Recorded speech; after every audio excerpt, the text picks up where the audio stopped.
আলু দিয়ে ঝটপট তৈরি করা যায় এমন আরও একটি মজার আর সহজ নাস্তার রেসিপি শেয়ার করছি। আজকে তৈরি করে দেখাবো পটেটো স্টিক্স, আর সাথে থাকবে চিজ ডিপিং সস। চলুন দেখে নেই কিভাবে তৈরি করতে হয়। 3টা বড় সাইজের সিদ্ধ করা আলু নিয়েছি। একটা গ্রেটারের সাহায্যে আলুগুলোকে গ্রেট করে নিতে হবে। এর মাঝে দিয়ে দিচ্ছি 1/2 কাপ পরিমাণ কর্নফ্লাওয়ার, 1 টেবিল চামচ পরিমাণ চিনি আর 1 চিমটি পরিমাণ লবণ।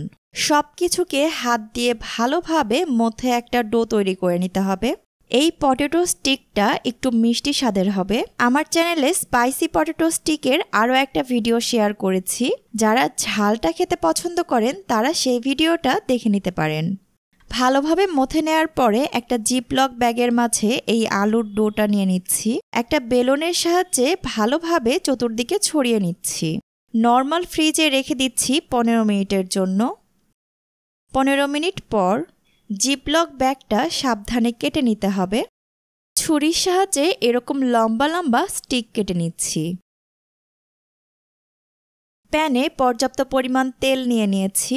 তেলটা গরম হয়ে আসলে একটা একটা করে স্টিক তেলের মাঝে দিয়ে দিচ্ছি। যেহেতু আলুটা আগে থেকেই সিদ্ধ করে নেওয়া, তাই এখানে রান্না হওয়ার মতো তেমন কিছু নেই। 5-7 মিনিটের জন্য হাই হিটে এটাকে গোল্ডেন করে ভেজে নিতে হবে। হয়ে গেছে, তেল ঝরিয়ে নামিয়ে নিচ্ছি। এখন তৈরি করছি চিজ ডিপিং সস। এর জন্য একটা প্যানের মাঝে 1/4 কাপ পরিমাণ বাটার নিয়ে নিলাম। বাটারটা গলতে শুরু করলে 1 চা চামচ পরিমাণ মিহি কুচি করা রসুন দিয়ে দিচ্ছি। রসুনটাকে বাটারের সাথে 2-3 মিনিটের জন্য ভেজে নিতে হবে। 1 টেবিল চামচ পরিমাণ কর্নফ্লোর যোগ করছি। সাথে সাথেই নাড়ানি দিয়ে মিশিয়ে নিতে হবে।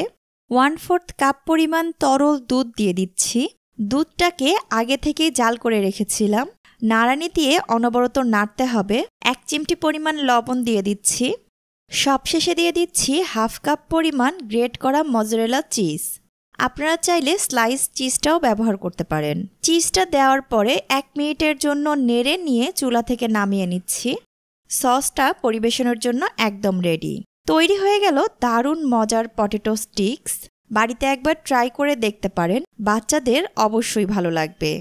নতুন ভিডিওগুলো মিস না করতে চাইলে চ্যানেলটি এখনই সাবস্ক্রাইব করে নিন। আজকের মতো এখানেই বিদায় নিচ্ছি। আল্লাহ হাফেজ।